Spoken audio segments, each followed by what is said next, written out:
Nous sommes dans le site eschatologie.free.fr, le portail catholique pour les fins dernières.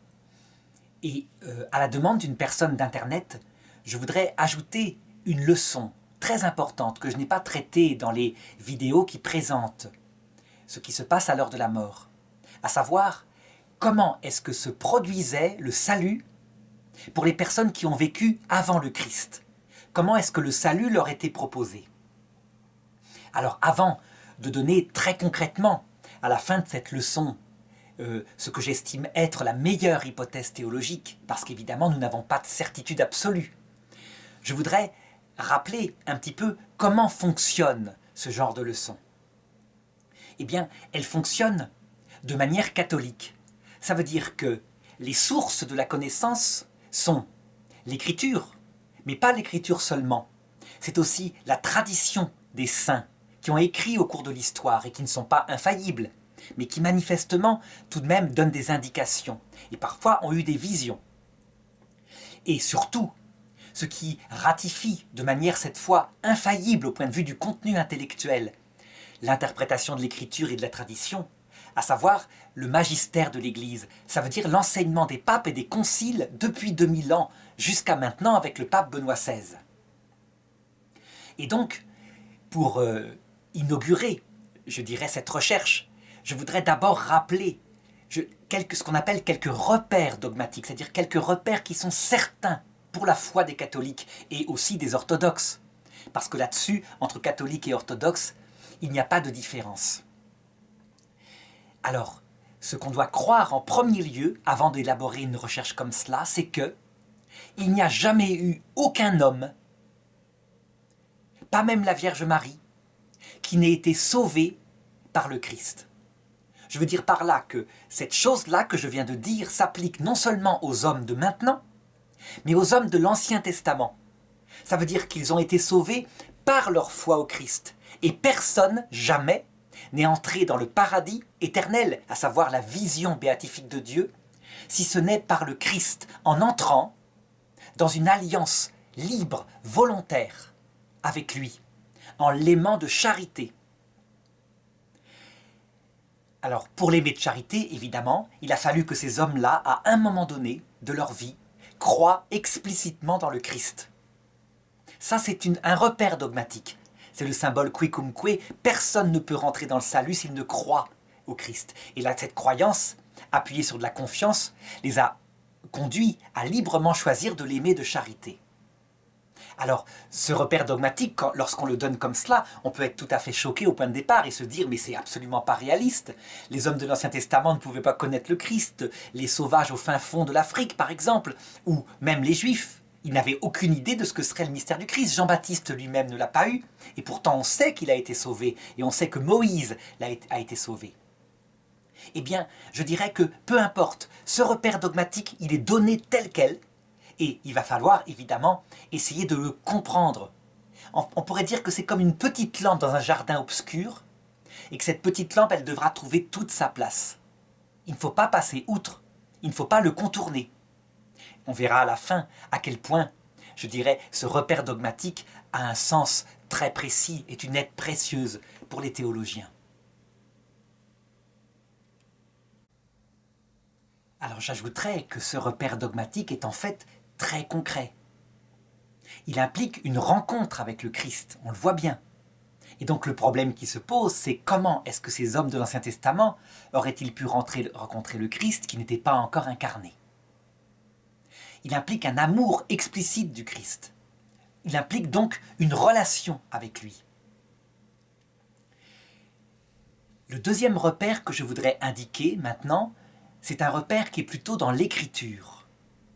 À savoir, qu'est-ce que dit l'Écriture elle-même à propos du chemin de ces hommes de l'Ancien Testament? Eh bien, je dirais que là-dessus, l'Écriture, on constate qu'elle a progressé en compréhension. L'Ancien Testament, il ne parle pas de la même façon de la vie après la mort au début et vers sa fin. Tout simplement parce que Dieu révèle les choses petit à petit en se servant de prophètes. Et je dirais que maintenant que le Christ est venu, ça se passe pas tout à fait de la même chose. Le Christ, lui, il a tout dit, Mais l'Église, elle, c'est-à-dire nous ne cessons pas d'approfondir le message, c'est-à-dire de découvrir des choses qui sont cachées dans la révélation parfaite qu'il a donnée et qui nous avaient échappé. Donc finalement, il y a un mécanisme de progrès de la théologie qui continue. Au début de la Bible, je dirais que ce qui frappe en premier lieu, c'est que les anciens pensaient que les morts allaient dans un lieu qu'on appelle le Shéol, la tombe, la mort. Et ils le décrivaient comme un lieu d'errance, solitaire, triste et gris, où il n'y a pas de joie, où on attend dans la tristesse. La première fois où ce terme Shéol apparaît, c'est dans l'Écriture sainte, c'est en Genèse chapitre 36, verset 36. Et ce Shéol, il restera présent tout au long de l'Écriture, jusqu'aux livres qui sont écrits en grec, et cette fois il prend un autre nom. Il s'appelle cette fois l'Hadès. Ça veut dire que la Bible assume le nom grec de la mort, le passage dans le sombre séjour de la mort, l'Hadès. Alors par exemple, on a une référence en Sagesse, chapitre 16, verset 13. Cependant, cette première approche de l'heure de la mort, qui est valable, qui ne peut pas être erronée, qui dit quelque chose que vivaient les morts, on s'en servira tout à l'heure, eh bien, elle ne s'arrête pas là. Je dirais qu'à partir d'un certain moment, au niveau des livres des Maccabées, des livres des martyrs d'Israël, donc qui sont écrits vers 350 avant Jésus-Christ, au moment de la grande guerre des Juifs contre les Grecs, eh bien, les choses se sont approfondies. Est-ce que c'est sous l'influence des Grecs, des Égyptiens? On ne sait pas. Mais en tout cas, les prédécesseurs des pharisiens, donc je dirais les frères Maccabées, ils expliquent explicitement que ce séjour des morts, il y a en lui plusieurs demeures. Et curieusement, la première demeure qui est connue à cette époque-là, c'est un paradis où on a de la joie. Par exemple, si on se souvient du récit des martyrs, les 7 frères martyrs dans 2 Maccabées chapitre 7 verset 13, quand les frères sont massacrés un par un par des Grecs qui veulent leur faire manger du cochon.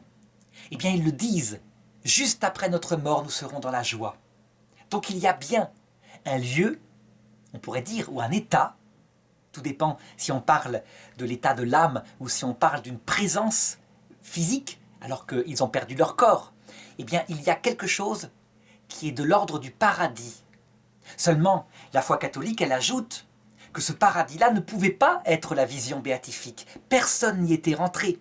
Personne n'y est entré avant que le Christ, qui est Dieu le fait homme, n'ouvre le ciel.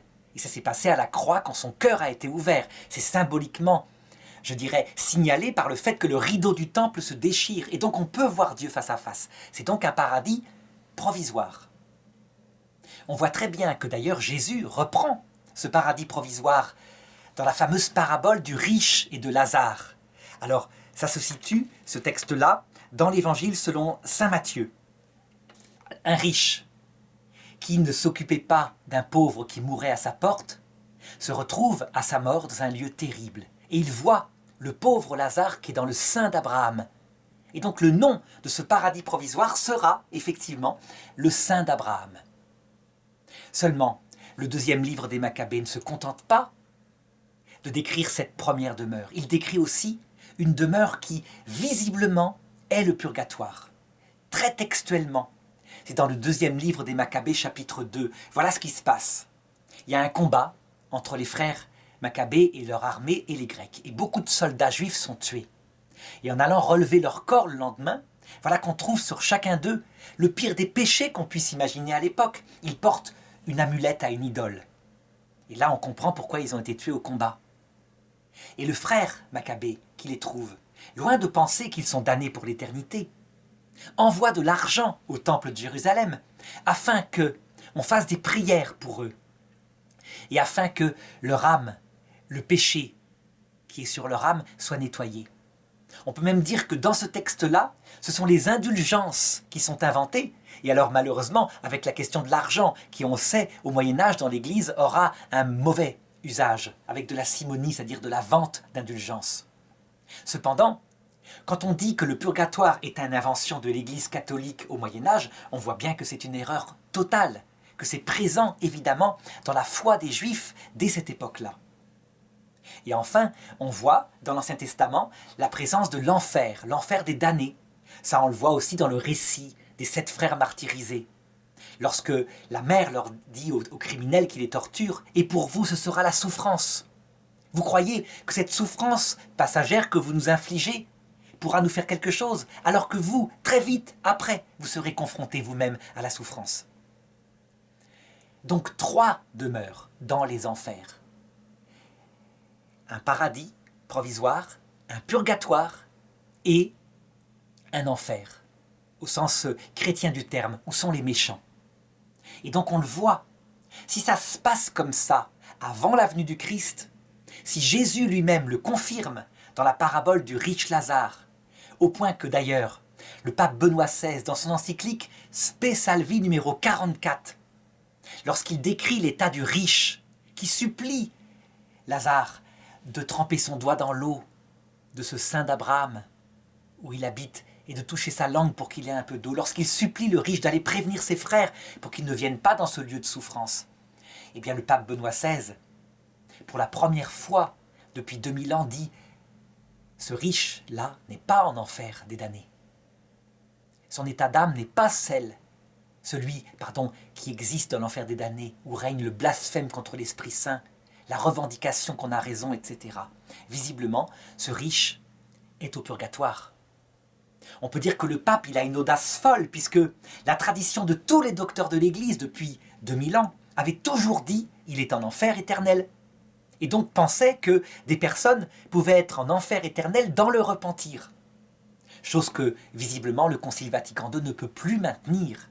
Et donc cette tradition des saints, eh bien, visiblement, n'est pas infaillible. Et seul le magistère de Pierre possède une certaine infaillibilité dans certains cas. C'est donc à partir de ces données qu'il va nous falloir essayer de reconstituer quel était le sort des anciens. Mais avant d'entrer dans ce qu'ils vivaient au moment où ils mouraient, qui va être l'objet de ce qu'on recherche maintenant, eh bien je voudrais ajouter quelques autres choses que l'on connaît, que l'on sait. On sait exactement que le vendredi saint, à 15 heures, lorsque le cœur du Christ a été percé par un soldat romain, il en est sorti du sang et de l'eau. Et que ce geste extérieur, visible, c'est lui qui symbolise comment le Shéol, la mort, l'Hadès, a été vaincu. Comment est-ce que le paradis éternel, ça veut dire la vision béatifique, la possibilité d'entrer dans le cœur de Dieu pour voir directement sa face éternelle, a été ouvert par le Christ. Très concrètement, la foi nous dit comment ça s'est passé. Le Christ est descendu dans les enfers. Il est descendu dans les enfers pour prêcher son évangile. Il est descendu sous forme d'une âme, de quelqu'un qui venait de vivre sa passion, qui était brisé encore par ce qu'il venait de souffrir, les trahisons, les souffrances. La foi nous dit aussi qu'il n'est pas descendu dans tous les enfers, dans les 3 enfers que je viens d'indiquer. Il est d'abord descendu dans le sein d'Abraham, là où étaient les âmes des justes, de ceux qui avaient purifié entièrement leur cœur et qui étaient prêts. Et là, il leur est apparu. Et aussitôt, Abraham, Adam, Ève, Moïse, etc. sont entrés dans la vision béatifique.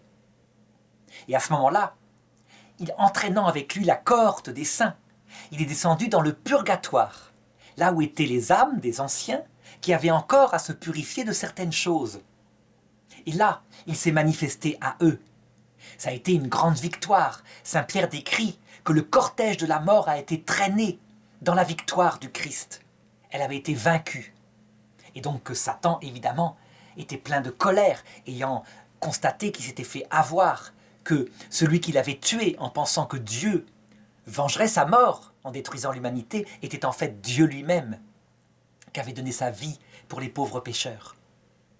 Et donc les âmes du purgatoire qui étaient prêtes sont entrées dans la vision béatifique, et les autres ont eu leur purification hâtée, accélérée par cela.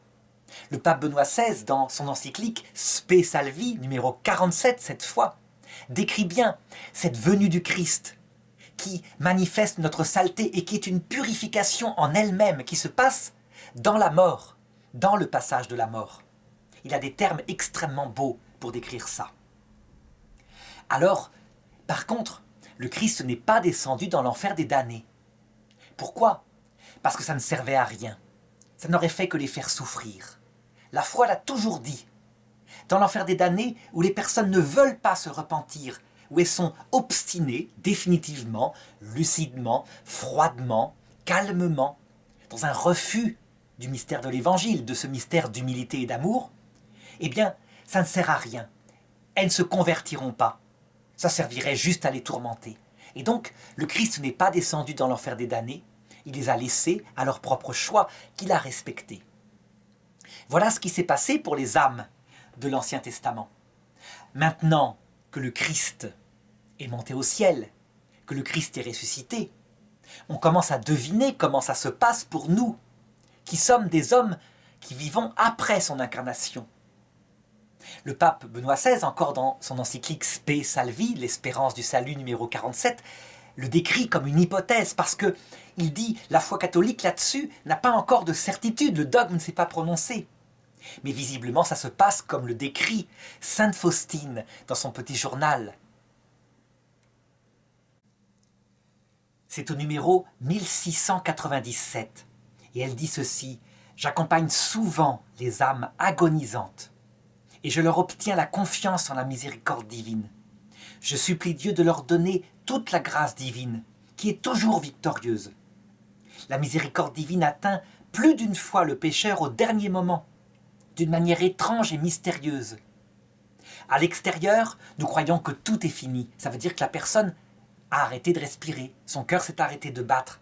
Mais il n'en est pas ainsi. L'âme éclairée par un puissant rayon de la grâce suprême se tourne vers Dieu avec une telle puissance d'amour qu'en un instant, elle reçoit de Dieu le pardon de ses fautes et de leurs punitions. Elle ne nous donne pas à l'extérieur aucun signe de repentir ou de contrition, car elle ne réagit plus aux choses extérieures. Oh, que la miséricorde divine est insondable! Et elle continue en parlant de ceux qui se damnent. Mais horreur, il y a aussi des âmes qui volontairement et consciemment, ça c'est la définition du blasphème contre l'Esprit Saint quand c'est parfaitement volontaire et lucide, qui rejettent cette grâce et la dédaignent. C'est déjà le moment même de l'agonie, mais Dieu dans sa miséricorde donne à l'âme dans son fort intérieur ce moment de clarté. Et si l'âme le veut, elle a la possibilité de revenir à Dieu. Mais parfois, il y a des âmes d'une telle dureté de cœur qu'elles choisissent consciemment l'enfer. Elles font échouer non seulement toutes les prières des autres que d'autres âmes dirigent vers Dieu à leur intention, mais même aussi les efforts divins. Donc on le voit, pour Sainte Faustine, l'enfer, la damnation, est un choix parfaitement maîtrisé d'une personne qui donc choisit quelque chose qu'elle estime bien en enfer. À savoir, on le sait, Saint Augustin le disait déjà à son époque, l'amour de soi, poussé jusqu'au mépris de Dieu et des autres. L'amour de sa liberté, de son autonomie, vous serez comme des dieux. Donc, voilà comment ça se passe. Ce que raconte Sainte Faustine n'est pas encore le dogme de la foi. On sait même qu'il y a à peine 60 ans, le cardinal Ottaviani avait mis les écrits de Sainte Faustine à l'index, parce qu'elle soutenait cette question qui avait été mise à l'index plus d'une fois, la question de l'illumination finale à l'heure de la mort. Et on sait comment il y a eu un retournement de l'histoire et que Jean-Paul II non seulement a canonisé Sainte Faustine, mais qu'en plus certains évêques polonais, en regardant la profondeur de ses écrits, demandent à ce qu'elle soit proclamée docteur de l'Église. Alors maintenant, concrètement, comment ça se passait pour les âmes de l'Ancien Testament, les âmes des païens qui ont vécu avant le Christ? En effet, on doit tenir compte qu'il y avait donc un shéol, un lieu de souffrance, ou plutôt d'errance sombre, mais qu'il y avait aussi 3 demeures dans le shéol, à savoir l'enfer, le purgatoire et le paradis. Un paradis provisoire. Comment est-il possible que ces âmes, à cette époque-là, aient pu se retrouver dans l'enfer définitif, qui est le même que maintenant, à savoir, comme dit Sainte Faustine, elles choisissent consciemment l'enfer, dans la dureté de leur cœur. Elles le font en toute maîtrise d'elles-mêmes. Lorsqu'on regarde l'état des âmes de l'Ancien Testament, lorsqu'on regarde par exemple le livre de Moïse, qui est un état particulier de la religion hébraïque, on se rend compte qu'elles n'ont pas reçu les révélations qui leur permettent d'être lucides, d'être conscientes. Moïse, par exemple, lui, il décrit le paradis comme la conquête d'une terre matérielle en Canaan. Il ne parle pas une fois de la vie après la mort. Ça ne l'intéresse pas. Sa geste, son combat est d'ordre extérieur. Et en fait, on sait maintenant très bien qu'il signifie en fait le combat de l'âme pour atteindre la vie éternelle. Donc si des âmes de l'Ancien Testament étaient déjà en enfer, c'est donc que d'une façon ou d'une autre, elles ont connu l'Évangile, lucidement au point de le rejeter. Et donc on voit comment, comme une conséquence théologique obligatoire, on doit affirmer qu'il se passait ceci pour elles. Exactement ce que Jésus raconte d'Abraham, quand il dit, dans Saint Jean, « Abraham a vu mon jour, et il s'est réjoui. » Donc, très concrètement, voilà probablement ce qui se passait. Lorsque ces âmes arrivaient à l'heure de leur mort, l'heure de la mort qui est un passage, qui n'est pas un instant, mais un passage que la Bible elle-même appelle le Sheol, l'Hadès. C'est la signification de la mort. Un passage qui, normalement, devait être assez court. Eh bien, dans ce passage se réalisait pour elle la prophétie d'Isaïe, la grande prophétie d'Isaïe, quand il dit « Terre de Zébulon, terre de Nephtali, ville du désert, dans le sombre séjour de la mort, une lumière a resplendi. » C'est dans Isaïe, chapitre 8, verset 23. C'est repris par l'Évangile selon saint Matthieu, chapitre 4, verset 14, où saint Matthieu dit « Cette prophétie se réalise, cette grande prophétie se réalise, donc la venue dans le séjour de la mort d'une grande lumière, quand le Christ se mit à prêcher, convertissez-vous, car le royaume de Dieu est proche. » Alors, qu'est-ce qui se passait pour eux? Ça ne pouvait pas être le Christ qui leur apparaissait, puisqu'il n'était pas encore fait homme. Le Verbe éternel était présent, mais il ne s'était pas encore incarné.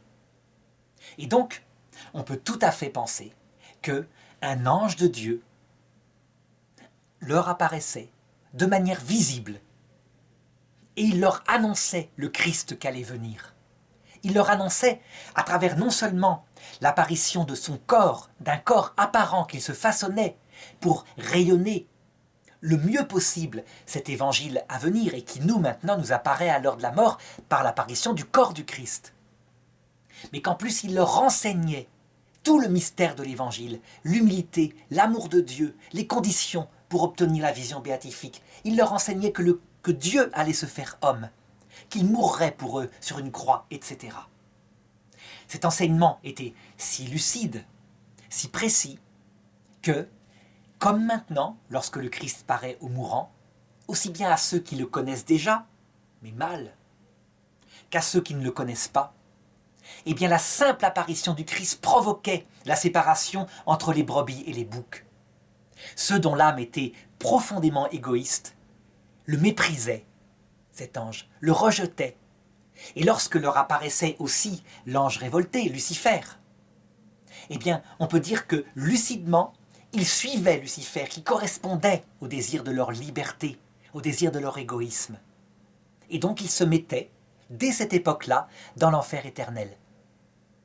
Tandis que ceux dont l'âme était fondamentalement bonne, droite, de bonne volonté, eh bien, en voyant l'ange qui révélait le Christ à venir, ils se repentaient, ils se tournaient vers lui. Et comme maintenant, ceux dont l'âme était déjà toute humble, étaient tout de suite envoyés dans ce paradis provisoire où régnait la grâce, qui ressemble très fort au paradis terrestre, sauf que c'est dans l'autre monde. Parce que la présence de Dieu y est presque palpable, mais on ne le voit pas face à face. Ce n'est pas encore la vision béatifique. C'est certainement un jardin de lumière aussi. Parce qu'on sait maintenant que les morts gardaient leurs sensations. On en a quelques preuves depuis quelque temps par les NDE. C'est-à-dire qu'on sait que ce que racontaient les anciens Égyptiens, à savoir qu'un mort n'est pas simplement un pur esprit, mais que c'est plutôt une sorte de fantôme qui voit, qui entend. Et bien donc ils vivaient dans un vrai lieu, qu'est ce paradis provisoire. Ils y étaient heureux, comblés de la grâce, mais pas d'un bonheur définitif. Un bonheur provisoire en attendant la vision béatifique. Quant à ceux qui avaient encore à se purifier de certaines choses, eh bien, comme le riche dans l'Évangile, librement, par amour de cet ange qu'ils avaient vu, par amour du Christ qui allait venir, eh bien, ils se séparaient pour un temps, dans un lieu où la grâce ne semblait pas régner, mais en fait, où leur cœur bon se purifiait par le feu de l'absence de Dieu, comme on le voit chez le riche. Ils y restaient le temps qu'il fallait, leur âme brisée par l'attente finissait par devenir tout humble, tout amour, et à ce moment-là, entrait dans le sein d'Abraham à son tour. Ces âmes de l'Ancien Testament ont donc attendu pendant des milliers d'années, dans ce paradis provisoire, dans la joie, la venue certaine du Messie. Et quand ce vendredi saint de l'an 33, la porte de leur lieu s'est ouverte et que Dieu fait homme leur est apparu, avec les stigmates de sa passion, il leur a ouvert la vision béatifique et ils y sont rentrés aussitôt. Ils connaissaient déjà le Christ, puisqu'ils l'avaient vu à travers l'apparition de l'ange au moment de leur mort. Et donc, ils n'ont pas été surpris de voir à quel point son amour rayonnait. Ce qui est très étonnant, c'est que ce que je raconte là n'était pas entièrement ignoré des anciens. On sait comment le Concile Vatican II dit que les religions ont toutes reçu, de la part de l'Esprit Saint, des semences de la vérité, qui ont été semées d'ailleurs parmi des milliers d'erreurs, mais des semences de la vérité qui les disposaient, qui les préparaient au salut qui allait être reçu par le Christ. Eh bien, on voit que, effectivement, lorsqu'on regarde les religions qui datent d'avant le Christ, comme par exemple le bouddhisme, comme aussi la religion de l'Égypte antique. Je prends particulièrement cet exemple parce qu'elle est citée dans l'Évangile selon saint Matthieu. Quand Jésus dit, au moment où, enfin c'est pas Jésus qui le dit, mais quand l'Écriture dit, au moment où les parents de Jésus fuient en Égypte pour fuir Hérode dans sa petite enfance, et ainsi se réalisa la prophétie, d'Égypte, j'ai appelé mon fils. Alors, c'est une prophétie qui se situe dans le livre d'Osée, chapitre 11, verset 1, et elle est répétée et reprise dans Matthieu, chapitre 2, verset 15. D'Égypte, j'ai appelé mon fils, c'est évidemment pas seulement matériel, c'est la parole de Dieu. Ça veut dire que la religion égyptienne, particulièrement, contenait des parcelles de vérité qui préparaient le christianisme. Et en effet, lorsqu'on regarde sa partie la plus mystique, je ne parle pas des dévotions animales multiples que les Égyptiens, dans leur paganisme, avaient, mais sa partie la plus mystique, à savoir l'histoire d'Isis et d'Osiris, et aussi l'histoire du jugement qui se passe à l'heure de la mort pour les Égyptiens. Eh bien, on voit décrire exactement ce que je raconte ici.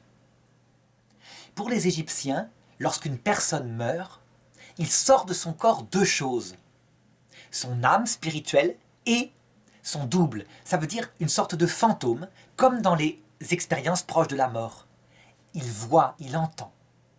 Et alors, à ce moment-là, il doit franchir une épreuve, le fleuve Apopi, qui est dangereuse. Et lui apparaît, on pourrait dire un dieu, qu'on pourrait traduire nous actuellement par l'ange qui accompagne le mourant, peut-être l'ange gardien, et qui pour eux était représenté sous la forme d'un chacal, c'est le fameux dieu Anubis. Il les rassure, et il va les accompagner dans la traversée de l'épreuve. Ils franchissent ce fleuve qui correspondrait un petit peu dans les NDE, dans les expériences proches de la mort, à ce tunnel inquiétant dans lequel on doit s'enfoncer pour parvenir dans l'autre monde. Et là, ils arrivent devant la réunion des dieux, une réunion magnifique, et au centre, le juge, qui s'appelle Osiris. Osiris n'est pas n'importe qui. C'est un dieu qui a été mis à mort par le démon que les Égyptiens anciens appelaient Seth. Et c'est à la prière de son épouse aimante, de sa sœur, qui s'appelait Isis, qu'il a ressuscité. Et que maintenant, dans l'autre monde, il préside à la résurrection, il préside au jugement dernier.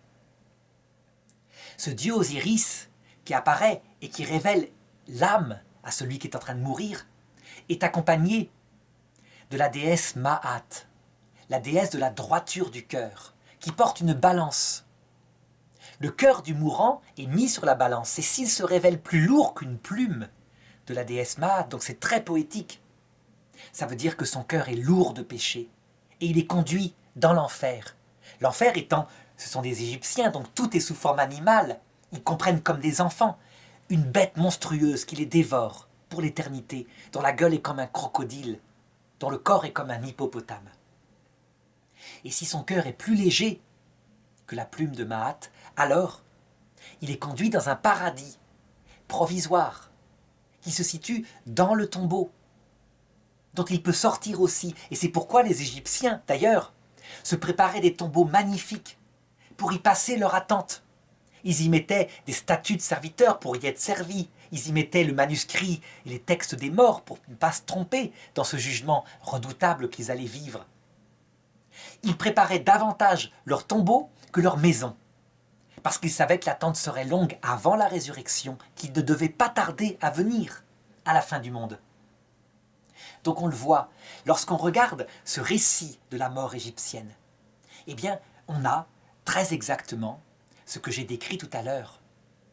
Sauf que, au lieu de vivre matériellement dans le tombeau, dans le cercueil, on pourrait dire lui-même, eh bien, on sait maintenant que les morts vivaient dans les enfers, un lieu provisoire.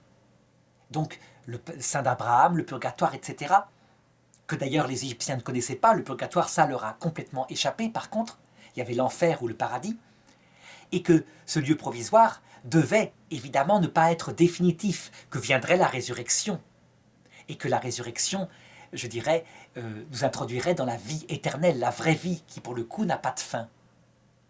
Alors, cette vision de l'Égypte antique manifeste bien que sous forme païenne, il y a véritablement des paillettes de l'Esprit Saint. On ne peut pas le nier, et c'est sans doute parce que cette religion égyptienne est très proche de ce que soupçonnent les chrétiens et les musulmans, de ce qui se passe à l'heure de la mort, que cette civilisation disparue attire tant à l'heure actuelle. C'est comme si, sous forme enfantine, était raconté ce que vivaient nos ancêtres, et ce que nous vivrons de manière très proche maintenant, sauf que c'est le Christ lui-même qui nous apparaîtra. Alors après avoir manifesté ceci, qui reste de toute façon de l'ordre d'une description hypothétique, je veux dire que l'Église n'a pas fixé un dogme définitif pour préciser que le scénario se passait comme je l'ai indiqué, ou comme l'Égypte antique sous forme très belle, comme un conte le raconte. Eh bien, tout de même, on doit remarquer que cette façon de présenter les choses, eh bien, elle rend compte du fameux dogme que j'avais donné en tout début de cette leçon, où j'avais dit « Personne, jamais, dit la foi catholique, n'a été sauvé, si ce n'est par le Christ, connu explicitement, aimé explicitement. » Ce sont des dogmes qui datent du début de l'Église et qui ont été précisés dans le Concile de Trente. Eh bien, on voit à quel point c'est vrai. À savoir que dans l'Ancien Testament, déjà, après un temps d'errance dans le Shéol, probablement, l'ange qui leur apparaissait leur permettait de croire explicitement au Christ, ou de refuser de croire, ou de refuser d'aimer. Si bien que s'ils croyaient, et je parle de tous les hommes, pas seulement les Juifs, eh bien, ils étaient sauvés, et par le Christ, qui allait s'incarner quelques milliers d'années plus tard. Et s'ils refusaient de croire, vu qu'il n'y avait aucune ignorance, aucune faiblesse, ils étaient damnés pour l'éternité. On voit à quel point les repères dogmatiques, il faut faire confiance, mais qu'il faut les prendre tels qu'ils sont. Ça veut dire en distinguant ces repères dogmatiques de l'interprétation qu'en donnent les théologiens. Ici, j'en donne une interprétation qui est conforme à tout l'Évangile. Je vais même lire des textes juste après du catéchisme de l'Église catholique qui montrent à quel point tout est assumé par cette description-là. Seulement, il y a eu d'autres synthèses. Par exemple, on voit chez saint Thomas d'Aquin et chez la scolastique qui a duré, disons, sous ce rapport-là jusque dans les années 50, on voit une description où le dogme en question est interprété tout à fait différemment. Par exemple, s'appuyant sur le fait que tout homme qui arrive à la mort, qui est prise dans la scolastique comme un instant où il ne se passe rien, et tout homme qui n'a pas cet amour de Dieu, cette foi en Dieu, eh bien, il est damné pour l'éternité.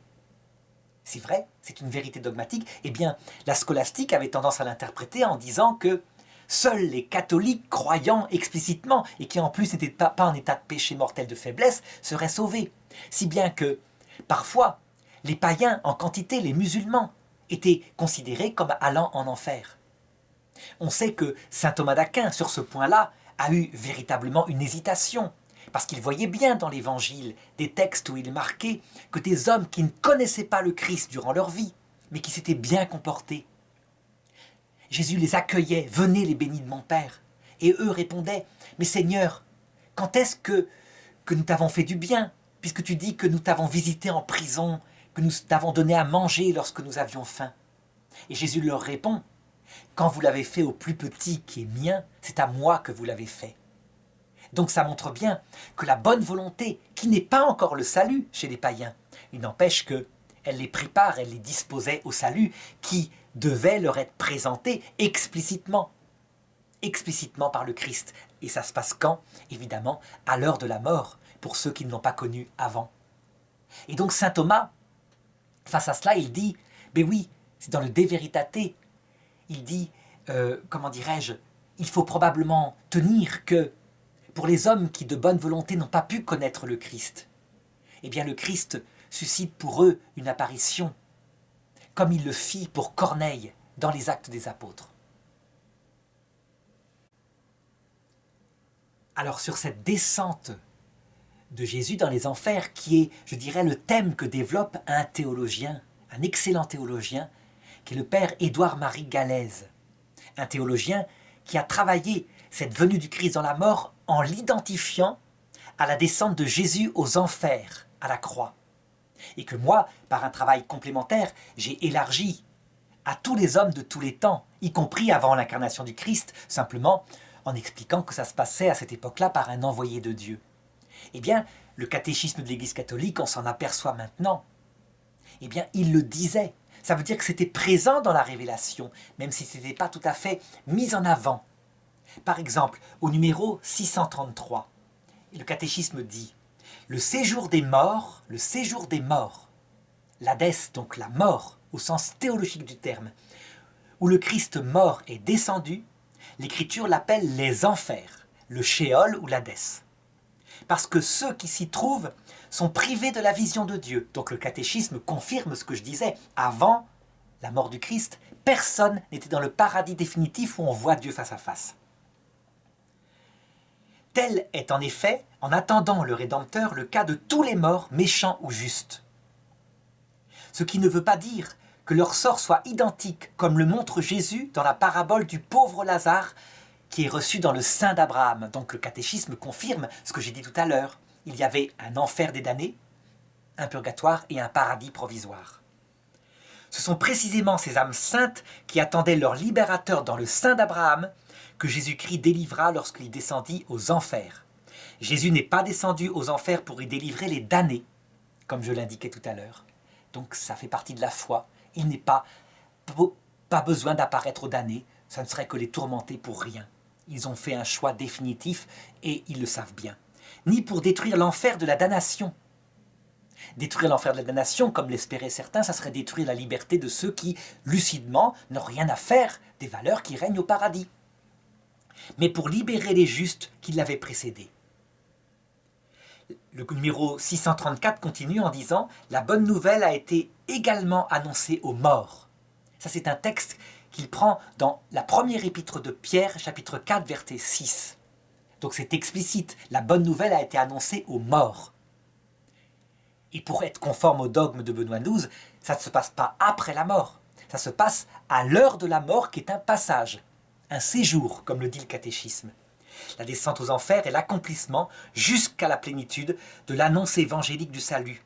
Elle est la phase ultime de la mission messianique de Jésus, phase condensée dans le temps, mais immensément vaste dans sa signification. Ce qui veut dire que le catéchisme de l'Église catholique, comme le fait d'ailleurs le père Édouard-Marie Gallèze, ne se contente pas de dire « ça concerne l'instant du vendredi saint, où il est descendu pour les morts qu'attendait ». Mais ça concerne tous les temps et tous les lieux, à savoir l'Ancien Testament, et ça, c'est ce que j'affirme, par le représentant du Christ, son ange. Et maintenant, chaque instant de la mort, lorsque tous les hommes meurent, ils voient le Christ leur apparaître dans la gloire. Mais ça concerne aussi la dernière génération de la terre. Lorsqu'elle mourra, ou plutôt, elle ne mourra pas, dit saint Paul, mais lorsque le Christ apparaîtra à tous les hommes en même temps. C'est le même mystère. Il prêchera à cette génération, qui viendra peut-être dans 300, 400 ans, je ne sais pas. Il prêchera à tous ensemble son évangile dans un monde qui sera dominé par un dernier antéchrist et où l'évangile sera complètement ou pratiquement complètement ignoré. Alors, je disais donc, c'est une phase condensée dans le temps, donc le vendredi saint à 15 heures, mais elle est immensément vaste dans sa signification réelle, d'extension, et l'œuvre rédemptrice à tous les hommes de tous les temps et de tous les lieux. Car tous ceux qui sont sauvés ont été rendus participants à la rédemption. Ce qui veut dire tout simplement que ce que j'ai raconté ici, c'est, comme le dit le père Édouard-Marie Gallès, c'est la descente du Christ dans les enfers, le vendredi saint, mais qui en fait s'étale à chaque mort individuelle, s'étale à la fin du monde qui viendra dans quelques siècles, s'étale, s'applique aussi aux hommes de l'Ancien Testament par l'ange qui annonçait le Christ à venir. Je dirais que c'est le cœur qui permet de rendre raison de tous les dogmes de la foi que j'ai indiqués au début de manière simple, évidente. Cette vie prépare la rencontre avec le Christ qui se passe à l'heure de la mort, tout simplement. Alors évidemment, face à cela, on entend les objections de ceux qui professent la théologie thomiste et qui disent « Si le Christ vient prêcher à l'heure de la mort, alors d'abord inutile d'annoncer l'évangile, puisque ça sera fait par le Christ. Et deuxièmement, inutile de se convertir, puisqu'on peut se convertir, c'est peinard, quand le Christ paraît, il propose le pardon. » Alors ces objections, qui sont toujours les mêmes, se résolvent toujours de la même façon. Bien sûr que si, qu'il faut annoncer l'évangile. Ceux qui sont chrétiens savent pourquoi. Comme il est léger le joug de cette vie quand on connaît le Christ. Simplement, on ne le fait plus par peur, comme le font les témoins de Jéhovah. On le fait parce que l'amour se communique, parce qu'on est sauvé, si on veut bien accepter le salut. Deuxièmement, pourquoi se convertir? Pourquoi arrêter le péché? Mais tout simplement parce que si on s'habitue au péché qui s'appelle l'égoïsme, lorsqu'on verra le Christ apparaître à l'heure de la mort, eh bien, on risque bien de le mépriser. Un homme qui a vécu tout le temps pour l'égoïsme, tout naturellement, lorsqu'il voit que l'enfer, en fait, c'est un lieu de liberté absolue, où on est privé de la vision béatifique, on n'a pas d'amis, mais on est libre, on fait ce qu'on veut. Or, on n'a vécu que pour cela, que pour son égoïsme.